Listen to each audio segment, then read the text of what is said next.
নিবেদিত অন্নাদি ঠাকুর গ্রহণ করেন কিনা সেই প্রসঙ্গে মা বলতেন, দেবতার চোখ থেকে জ্যোতি নির্গত হয়ে নিবেদিত ভোজ্য বস্তুর সূক্ষ্ম অংশ গ্রহণ করে।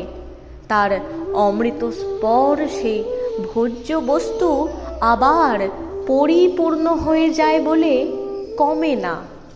সরল বিশ্বাস ও ভক্তির ঐকান্তিকতায় নিবেদিত অন্নাদি ঠাকুর যে স্থূলভাবেও গ্রহণ করেন, সেই বিষয়ে স্ত্রী ভক্ত স্নেহলতা সেনকে মা বলেন একটি কাহিনী। এক ব্রাহ্মণ বাড়ি থেকে যাওয়ার সময় নিজের পাগলাটে ছোট ছেলেকে বললেন, তুই আজ ঠাকুরের পুজো করিস, ভোগ দিস, কেমন, পারবি তো? ছেলে বলল, হ্যাঁ, খুব পারবো। পুজো শেষ হলে তার মা থালায় ভোগ বেড়ে ঠাকুরের সামনে রেখে দিয়ে চলে গেলেন। ছেলেটি দরজা বন্ধ করে জোর হাতে ঠাকুরকে খেতে বলল। অনেকক্ষণ ধরে এইভাবে খাও ঠাকুর, ঠাকুর খাও বলা সত্ত্বেও গোপাল ঠাকুর কিছুতেই খেলেন না দেখে তার বেশ রাগ হলো এবং লাঠি হাতে করে বসে বলল, ঠাকুর খাবে তো খাও, তা না হলে এই লাঠি দিয়ে তোমার মাথা ভেঙে দেব। তখন ঠাকুর একটি ছোট্ট ছেলের বেশ ধরে মূর্তি থেকে বের হলেন এবং আসনে বসে খেতে লাগলেন।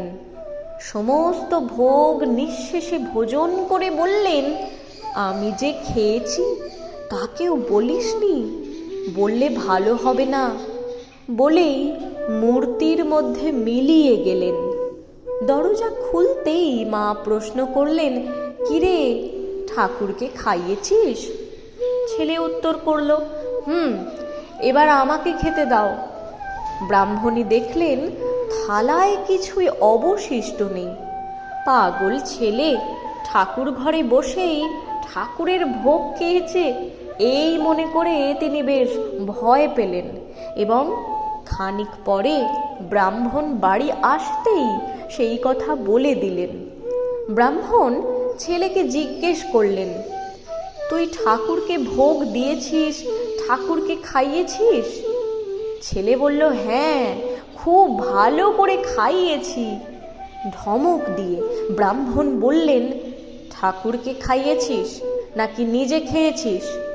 ছেলে তখন নিরুপায় হয়ে বলল, না বাবা, আমি খাইনি, ঠাকুর নিজে খেয়েছেন, কাকেও বলতে মানা করেছেন, মূর্তি থেকে বার হয়ে খেয়ে আবার মূর্তিতে ঢুকে গেছেন।